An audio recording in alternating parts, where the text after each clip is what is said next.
சர்வதேச விண்வெளி நிலையத்தில் எந்த விதைகள் முளைத்துள்ளன? Answer option D, A and B. வெந்தயம் மற்றும் பச்சை பயிறு. சமீபத்துல பார்த்திருப்போம், நம்ம இந்தியால இருந்து பாத்தீங்கன்னா சர்வதேச விண்வெளி நிலையத்துக்கு இந்திய விண்வெளி வீரர் சுபான்சு சுக்லா வந்து அழைத்து செல்லப்பட்டிருக்காங்க. ஆக்சிம் ஸ்பேஸ் திட்டத்துடைய ஆக்சிம் 4 அப்படிங்கிற திட்டத்தின் கீழ் அப்படின்னு சொல்லி நம்ம பார்த்திருப்போம். அதுல பாத்தீங்கன்னா இவர் போகும்போது இந்த வெந்தய விதைகள் அப்புறம் பச்சை பயிறு விதைகள் எடுத்து போயிருக்காரு. ஒரு 14 நாட்களுக்கு அவர் அங்க ஆய்வு செய்ய போறதா நம்ம பார்த்திருப்போம். அந்த 14 நாட்கள் இப்போ 13 நாள் முடிஞ்சிருக்கு. இப்போ ஒரு ரிட்டர்ன் வரப்போறாரு, கொஞ்சம் நல்ல வந்துருவாரு சொல்லியிருக்காங்க.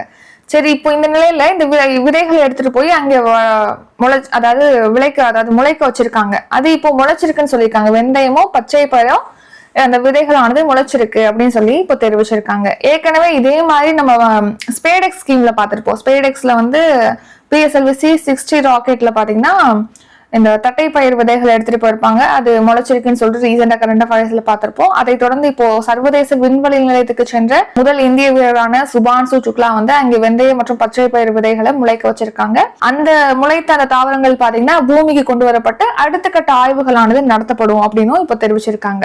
இப்போ இந்திய வீரர் சுபான்சு சுக்லா போயிருக்காங்களே, அவங்க விண்வெளிக்கு சென்ற 2வது இந்திய வீரர். அதுல பர்டிகுலரா இந்த இன்டர்நேஷனல் ஸ்பேஸ் ஸ்டேஷனுக்கு சென்ற முதல் இந்திய வீரர் இந்த சுபான்சு சுக்லா தான். இப்போ இந்த விதைகள் அங்கே முளைக்க வச்சிருக்காங்க இல்லையா, யாருடைய தலைமையில இந்த ஆய்வு மேற்கொள்ளப்பட்டிருக்கு அப்படின்னா கர்நாடகால இருக்கக்கூடிய தார்வாட் வேளாண் அறிவியல் பல்கலைக்கழக ஆராய்ச்சியாளர் ரவிக்குமார் ஹோசமணி, அப்புறம் தார்வாட் இந்திய தொழில்நுட்ப கல்வி நிலைய ஆராய்ச்சியாளர் சுதீர் சித்தாபு ரெட்டி, இவங்க 2 பேர் தலைமையில தான் இந்த விதைகளானது முளைக்க வைக்கப்பட்டிருக்கு ஸ்பேஸ்ல அப்படின்னு சொல்லி தெரிவிச்சிருக்காங்க.